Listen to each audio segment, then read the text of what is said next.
across the Americas and around the world. Once again, you're listening to the Hour of the Time. I'm your host, William Cooper, and in studio is Carolyn Nelson. Folks, I'm going to be on a little investigative trip here for the next week, and while I'm going, you're going to hear reruns on both time slots. Those of you listening now have probably never heard these episodes of the Hour of the Time, and you should always listen to this broadcast with a pad of paper and a pencil or pen by your side. Never, ever make the mistake of sitting down without a pad of paper and a pen or pencil to listen to the Hour of the Time. We have very short patience around here for people who do not follow directions. So if you call up and want us to recount the show for you because you didn't have your pad of paper and your pencil, I'm sorry, we don't have time to do that. We're very, very busy here. So make sure you get it the first time. If you miss a telephone number because we only say it once, that's okay. Now, I want you all to remember and try to catch both broadcasts each day, simply because they're not the same, ever. What's broadcast in this time slot, 5 p.m. Pacific, 6 Mountain, 7 Central, and 8 p.m. Eastern Standard Time, is not the same information that is broadcast during the later time slot, which is 9 Pacific, 10 Mountain, 11 Central, and midnight Eastern Standard Time. Tonight's show is important, for it verifies everything that I've been telling you in the Mystery Babylon series, which we have done 31 episodes of, and we have included The Dawn of Man, which ran prior to the production of the Mystery Babylon series, in any orders for this series. So that actually makes 32 tapes, but tonight's episode will be episode number 32 of the series known as Mystery Babylon. Don't go away, folks. You need to know what you're going to hear tonight. For those of you who don't believe that those who call themselves illumined, the only truly mature minds in this world, and thus are the only ones capable of deciding the future or of ruling the rest of us, those of you who don't believe these people have infiltrated all levels of our society, our government, our military, our law enforcement, I want you to listen carefully to what I'm going to read you. I am going to quote verbatim an article which appeared in the newsletter called Aid and Abet Police Newsletter, Volume 2, Constitutional Issues for Lawmen, Number 1, Volume 2, Number 1. That's Aid and Abet Police Newsletter. Now, this letter, according to the editor of this newsletter, was written by a police chief. Here he uses a pseudonym, so he says, so that the police chief's identity is not revealed. However, as you will find out if you have listened to our series on Mystery Babylon, this is not just a police chief. This is a highly degreed member of the Masonic Lodge. And he gives himself away with his symbology. For at the end of his article, he signs it, quote, "So mote it be," unquote. Aid and Abet is put out by Officer Jack McLam, who has been written up as one of the best police officers ever produced by the state of Arizona.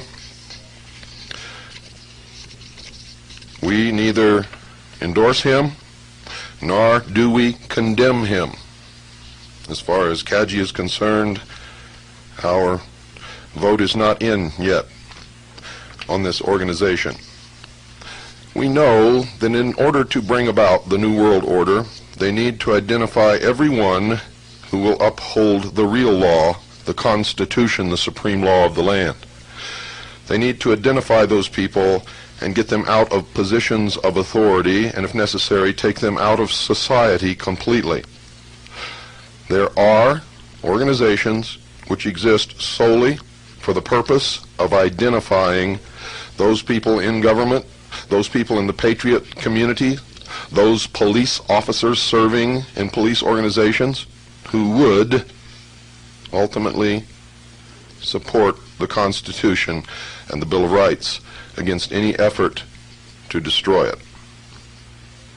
Aid and abet may be one of these means. We do not know that for certain, but if you listen to this letter, because it's signed with a pseudonym, may not be from a police chief at all, but may be from those who control aid and abet to tell the police officers what is expected of them in the New World Order. Again, we do not know this to be true, but we have discovered, ladies and gentlemen, in our investigations that those who oppose us, who would destroy us, use the Hegelian dialectic of political conflict resolution. They control both sides of every issue. They set in motion methods and means to identify their enemy and destroy their enemy before their enemy can hurt them. And that's why we have been on the losing end for literally thousands of years with these people. I now quote from this newsletter. To the question of, do some judges, prosecutors, and police officers today commit dishonest acts to put criminals away? I answer an unequivocal yes. But it is hoped that it is not done without just cause. True immorality exists only when the cause is not just. Notice how they've turned the definition of morality around. And he goes on, after more than 20 years of service to my fellow Americans, I realize what reality is. The truth is that today many judges, attorneys, police officials, and officers are devotees of the religion of secular humanism, myself included. Some of our members, mainly out of fear, will not admit that SH is a religion, that secular humanism is a religion. They are apprehensive that we might be treated as the so-called Christians have been treated under the doctrine of separation of church and state. Such fear might be well founded if this were 15 to 20 years ago. Not so today. Reason being, colleagues of our faith are, for the most part, in control of the agencies and organizations such as the ACLU, ABA, Justice Department, etc., that would normally protest such cases. Although this may at first seem unfair, it is not. But allow me to proceed, and I believe you will come to full understanding of this and many other important facts. My feelings are that it is time we shepherds open the eyes of our flock and further sort out those we cannot take with us into the 21st century. I'm going to pause here. In case you don't understand exactly what this man just said, I'm going to read this paragraph again to you.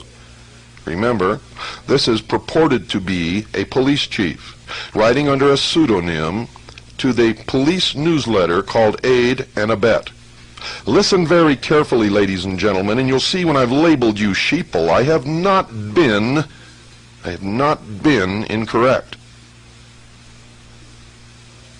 Quote, my feelings are that it is time we shepherds open the eyes of our flock and further sort out those we cannot take with us into the 21st century. Now, those of you who thought that I was insane when I told you that if you don't go along with the New World Order, if you can't renounce your old religion and your old societal ways and your old morals and conform to the new age, you will be exterminated. They make no secret of this. I continue. Any that would deny that our religion of secular humanism is not a valid religion should do their homework. The Supreme Court decided that it is a religion some years ago in the Torcaso versus Abington, Abington versus Shemp, and in Torcaso versus Watkins cases. According to the High Court, it is, quote, belief, not body, creed, or cult, which appears to be the essence of religion, unquote. It further explains that, quote, belief refers to some sort of universal view of life, of the world of mankind, a belief that is held to be true about mankind, unquote. In essence, the Supreme Court said that one's religion can be, quote, any worldview with or without reference to God, theistic or non-theistic in nature, unquote.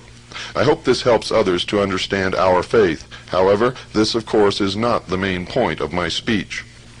I wish to address the abuse of police officers who ascribe, knowingly or unknowingly, to the moral tenets of our religion in regards to ethics and morals.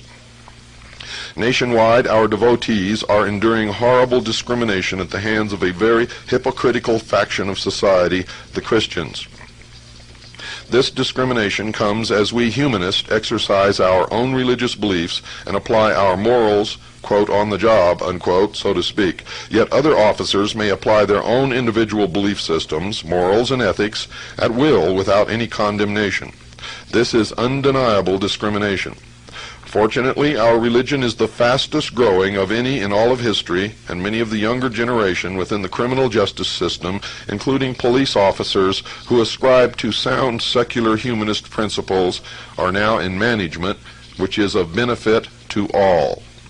This does give us sway power and is a plus for our side. Still, there is far too much discrimination against those who would apply a most important principle of our religion, quote, situation ethics, unquote.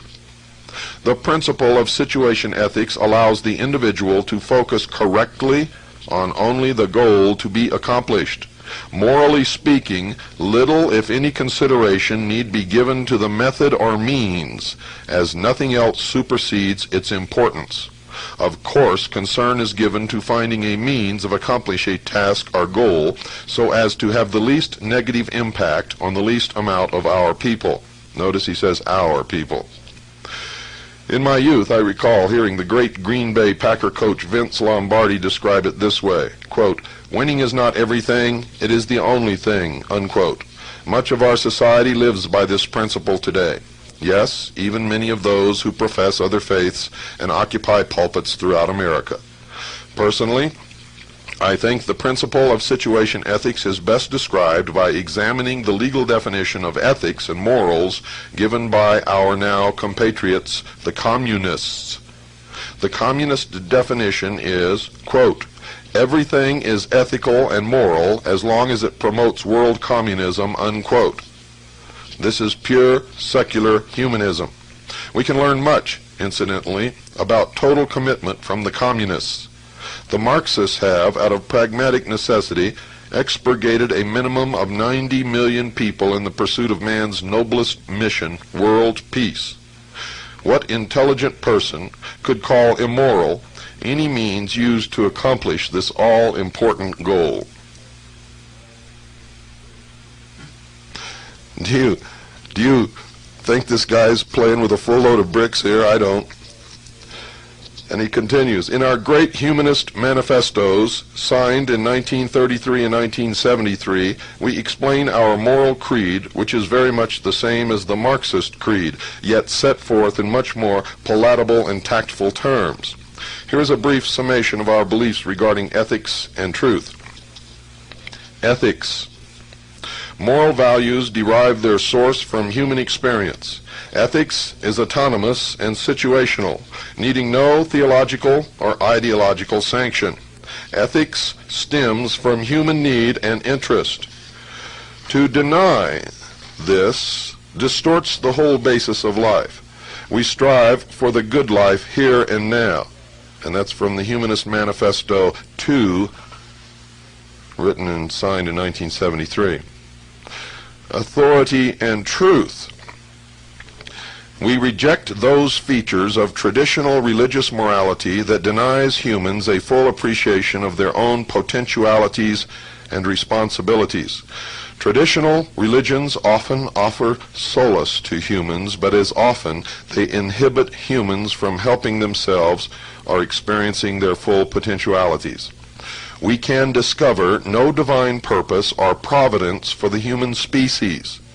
Humans are responsible for what we are or will become. Remember, folks. I educated you in that part of the Masonic religion and the religion of the Rose and Cross and the Knights Templar and the Knights of Malta, the Red Cross of Constantine. All of these believe that man is in a state of becoming. Becoming what? Becoming gods. I continue. Humans are responsible for what we are or will become. No deity will save us. We must save ourselves. That's from the Humanist Manifesto 2, 1973. After 20-plus years of conditioning, our society now largely subscribes to this philosophy. Some of you who practice selective Christianity are closer to our faith than to the superstitions of the Bible thumpers of old. In selective Christianity, of course, you choose certain portions of the so-called Word of God to believe in and discard the parts that are not convenient. Don't you see that in this we are just alike? Your faith is actually based upon what is right under man's desire. We humanists are in fact more honest. We admit that there is no God, that it is only man's desires that are important. You leaders of these selective Christians preach that your faith is based on some parts of God's law, but in actuality the majority is based on what feels good or is convenient. Now I must break here for just a second, folks, to tell anyone who may have just tuned in that these are not my words. If you're sitting there with your lower jaw on your chest, looking aghast at your radio, you are not listening to the thoughts of William Cooper or the Hour of the Time. I am quoting verbatim from a letter attributed to a police chief, and this letter can be found in Aid in Abet, a police newsletter, Volume 2, Number 1, in case you want to pursue this.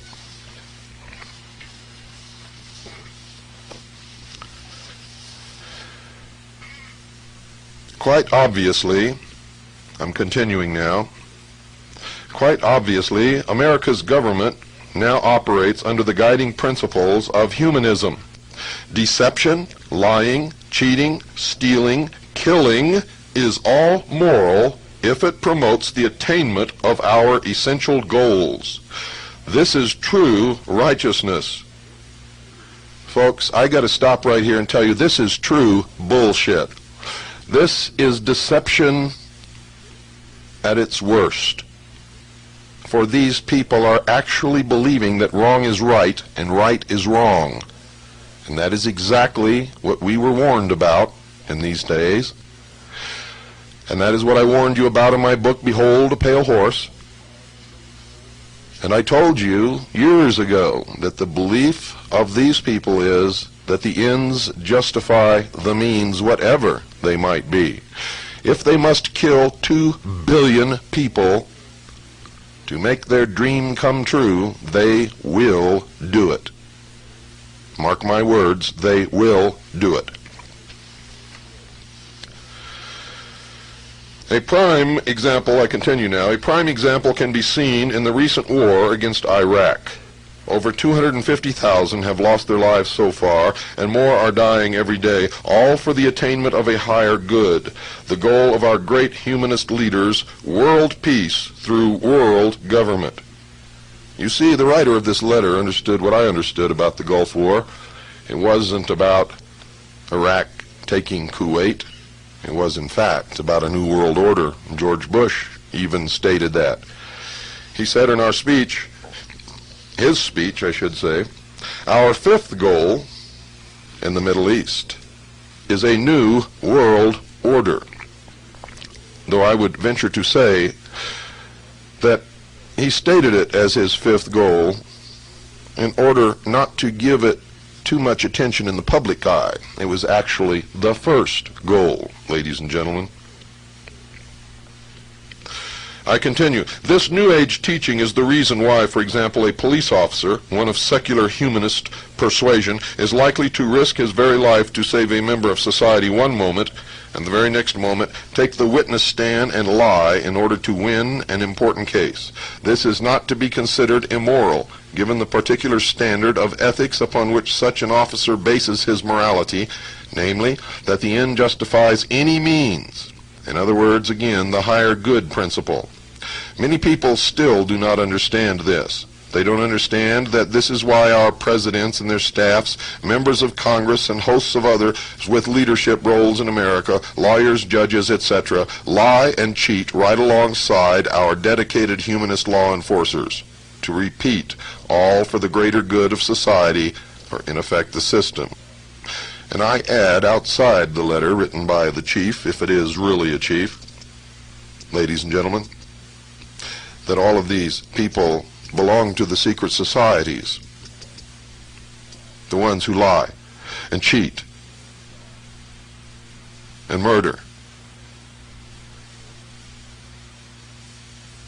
And I continue. What the masses must be made to understand and never be allowed to forget is that this is for their own good. They should know by now that those who are actually in control of our government, as Colonel Oliver North explained, truly know what is best for the people. They must also know that under the New World Order, the justice system's primary mission will be to protect the system from the masses. It is precisely in view of this that we on the inside have been obligated all along to use the system to suppress dissenters as quickly as possible before any radical anti-world government, anti-humanist group can gain the upper hand. I must read that again, folks, for those of you who may be a little bit slow in understanding, and some of us are, especially with something that you can't quite grasp and never heard before. That's excusable. Again, what the masses must be made to understand and never be allowed to forget is that this is for their own good. They should know by now that those who are actually in control of our government, as Colonel Oliver North explained, truly know what is best for the people.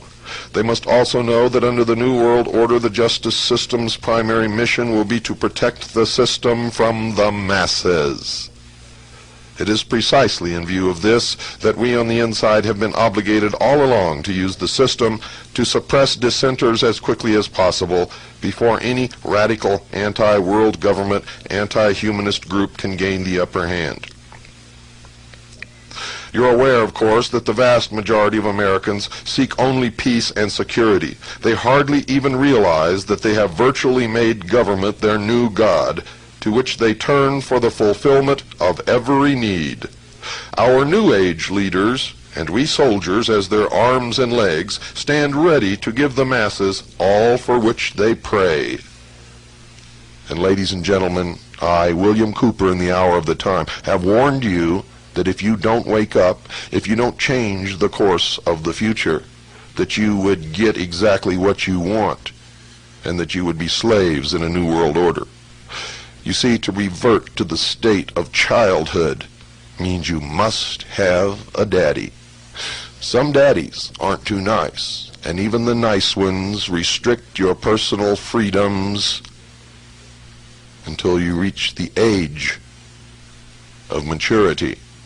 In this case, there will be no age of maturity, I can assure you. I continue with the letter. Let me repeat, our job within the criminal justice system today is to protect the plan, the system, and punish those that our leaders decide are enemies of that system. You doubted me when I said there was a plan, ladies and gentlemen? There is the verification that there is, in fact, a plan, an ancient plan. I continue. Of course now, as with our Soviet colleagues under New Age humanist situation ethics, we are not limited in the methods we may apply to win. We can therefore proceed with unobstructed haste to make the masses safe and peaceful. Let's look again at our example of that police officer who routinely risks his life for others and yet will lie on the witness stand to help his government win some case in court. If some of you are still surprised at this, then perhaps you haven't understood what I have been trying to convey, nor have you understood what your children have learned so well over the last 20 years within the government school system. It is that we are living in a new age where man has wisely placed his trust in government instead of some superstition called the divine or God. It is the old religious morals that have caused all of our problems. A new age calls for a new belief system, a new moral code, a new religion. It is exciting to see most all of the religions of the world coming nicely together, united in preparation to serve the new world order. Remember, I told you that your religious leaders are not really on your side, and all the churches that belong to the World Council of Churches are bringing you all closer to one religion which will not resemble anything that Christ taught.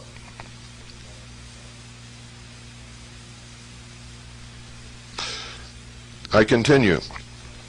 We must all dedicate ourselves to obeying our leaders without question and to the instruction of succeeding generations toward our utopian goals of world peace. I would like to introduce you to one present-day scholar, Dr. Sidney Simon, who has been very effective and deserving of much credit,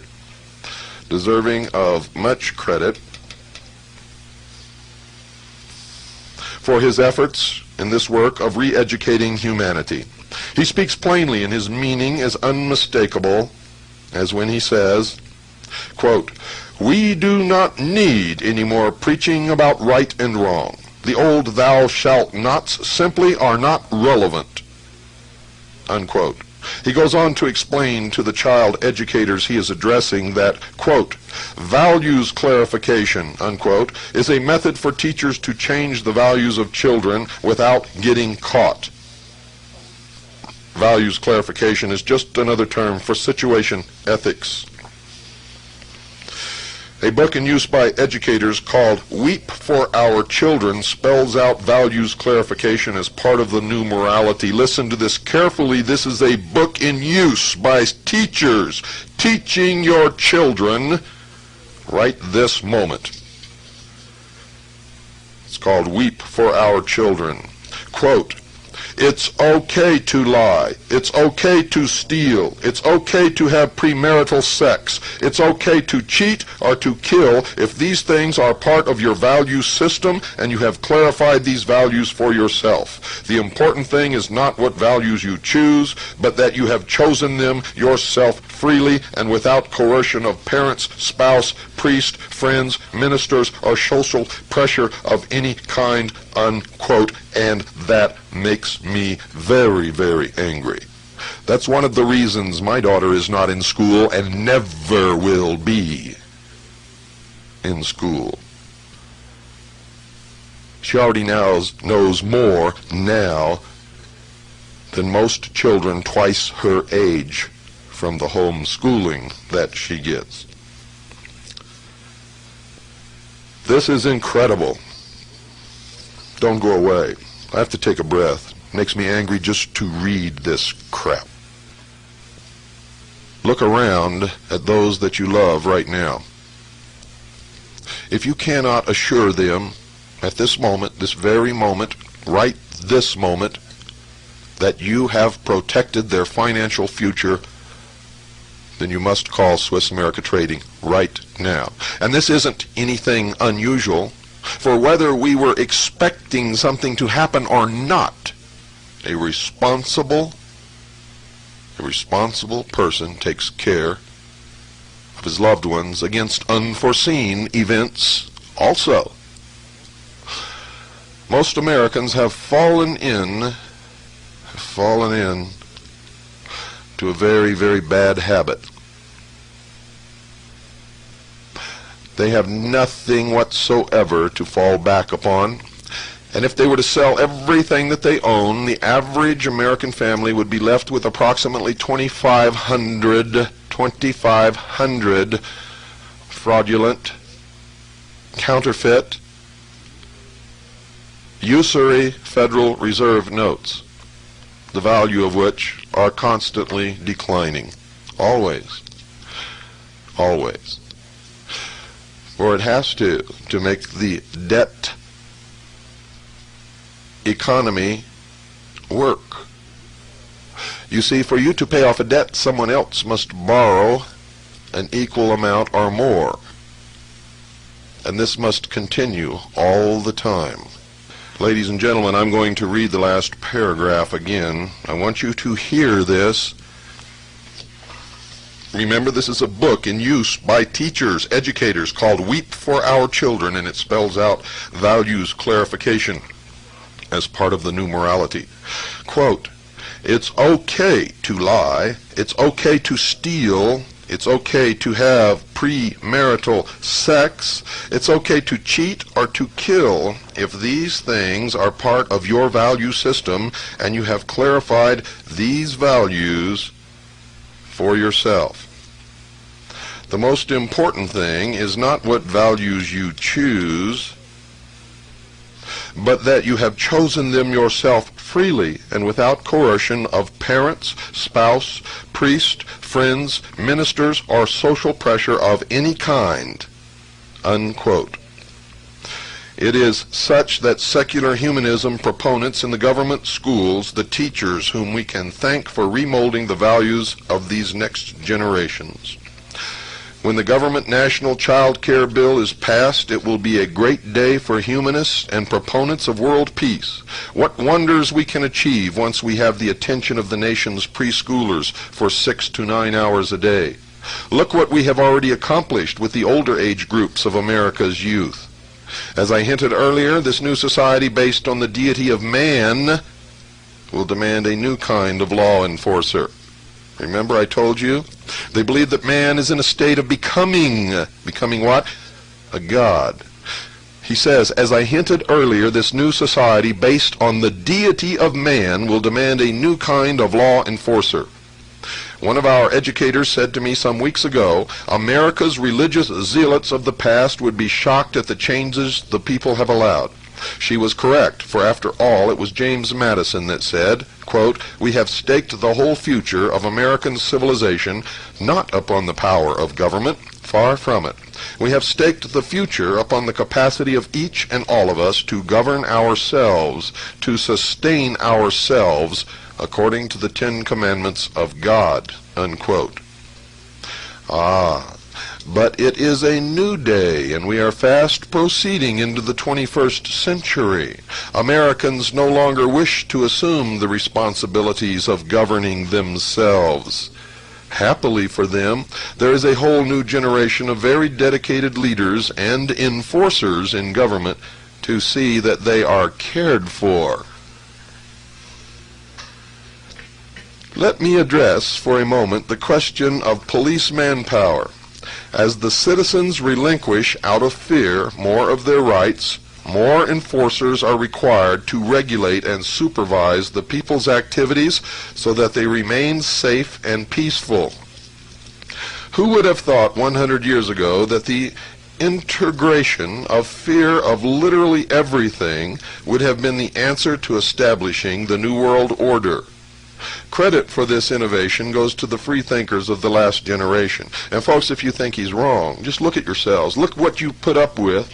Look what you've allowed to happen. Look at the state our nation is in. Look at the fact that we've already lost most of the Bill of Rights, the portion of the Constitution known as the first 10 Amendments. You all file and pay income taxes which you are not required to file or pay. You do everything out of fear. And that's why you're known as the sheeple. Most of you. Not all, but most, without any doubt. Most of you, that title fits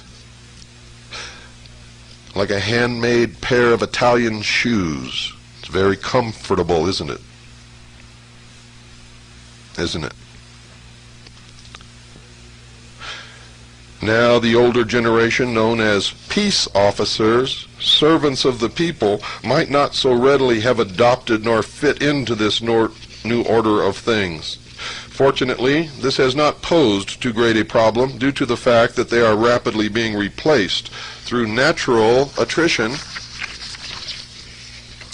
in effect death or retirement. And now Hillary's running around the country, folks, wants to open a dialogue on euthanasia. Timely, isn't it? I continue. The next 7 to 8 years will see the last of them removed.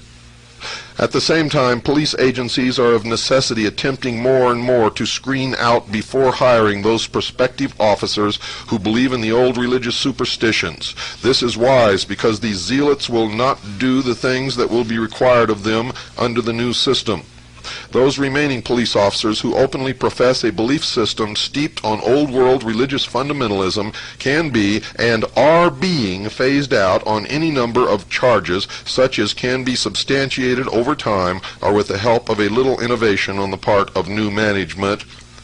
And we believe that this organization, Aid and Abet, may be the organ used to identify those police officers. I continue. Before I continue, I better clarify, folks. We believe that, and we have good grounds for our belief. However, we cannot prove it. You must make up your own mind, yourselves.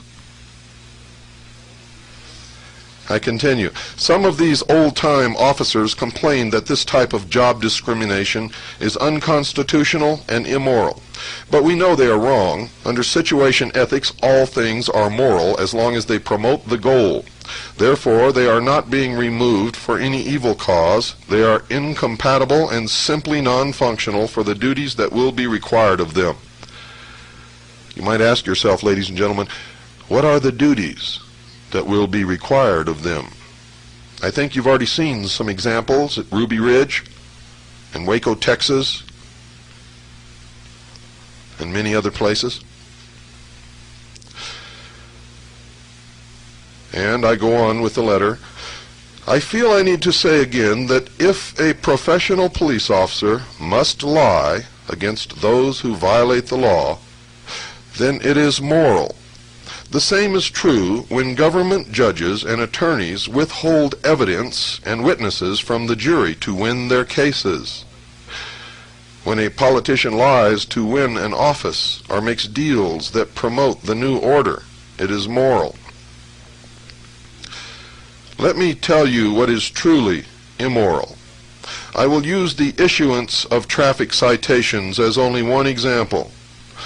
True immorality is when 5 out of 10 good upstanding citizens take the witness stand, swear an oath to their God, and then proceed to fabricate lies to get out of their tickets. This our enforcement officers witness daily in court. To them, this is not only immoral, but highly hypocritical. The enforcer's dishonesty helps society as a whole. If a government agent lied for personal reasons, then it would be immoral. If done for the betterment of mankind, it is not. And that is the most important lesson I bring you today. It is one thing when a leader or agent of government has to lie or otherwise deceives his subjects. It is quite another when an ordinary individual from among the masses, quote, bites the hand that feeds him, unquote, by lying to those who are bringing salvation in this brave new world. Do we see this important difference? The old world understood that it was the greatest of sins to lie or to deceive God. The generations of devotees that wish to enter the new world must likewise be brought to the understanding that it is the greatest of sins to lie to deceive their new God government. Any such disloyalty would surely hamper the progress of those engaged in ushering in the glorious new world order. We are not concerned with the few who may resist this new order, for out of pragmatic necessity their fate has been amply allowed for in the master plan. What we are most concerned about at present is that the obedient masses be made to understand that it is detrimental to progress for them to suggest that their supervisors wallow under the pressure and futility of the antiquated superstitions, morals, and dogma of the past. There will be some difficult changes facing the person entering this new society. On these issues, however, we can assure the people there will be no compromise. Thank you for listening. May the blessing of the new order come swiftly upon us. So mote it be. So mote it be is taken directly from the initiation ceremonies of the Scottish Rite of Freemasonry, and you will hear it nowhere else, ladies and gentlemen. Whoever wrote this was a highly degreed Freemason of the Scottish Rite, and he is, under a pseudonym, explaining the true purpose, the true religion, and the true plan for the religion that those who frequent the lodge actually adhere to. So you see, in Aid and Abet, a police newsletter, Volume 2, Number 1, all of the police officers who subscribe to this newsletter are the good guys. The good guys. They have been delivered a warning from a police chief under a pseudonym which makes it very plain what will happen to any police officer who does not go along with the new world order. And I say that it was intentionally that way, and that there is no police chief, Rupert Orpheus, pseudonym or not, but this is the policy that needed to be explained to all of these officers at once to hasten their decision. You see, ladies and gentlemen, when it comes right down to it, most people will do what they're told, when they're told, if they're told, and they have been told.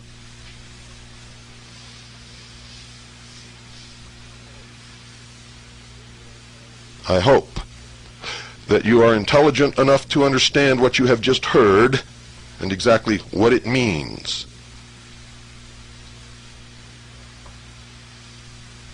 If you are not, dear sheeple, God have mercy upon your soul. You're going to need it.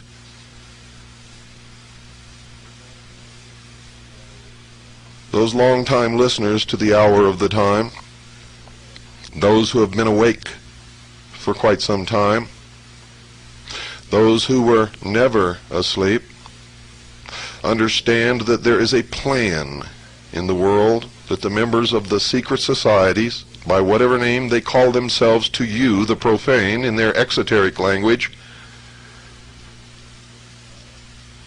are using to bring about the ages-old dream of a new world order, where the masses are totally and completely controlled for each and every second of every moment, of every hour, of every day of their lives. And where the priests of the mysteries govern in what they call a council of wise men. The public at large will not know much about this council of wise men, for there will be at the head of this council a charismatic religious and political leader. This is necessary, for the public needs somewhere to vent their emotions, their elations, their angers. And it will make no difference if they topple this leader from his throne. The real leaders will remain untouched as they have remained untouched throughout the history of the world. Those of you who really believe that this hick, William Clinton, is leading this nation and making the decisions,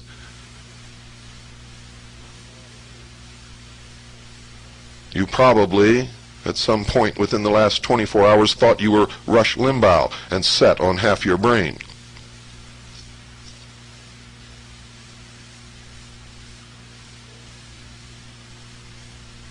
And those of you who believe that you really have a choice at election time, when the choice has already been made,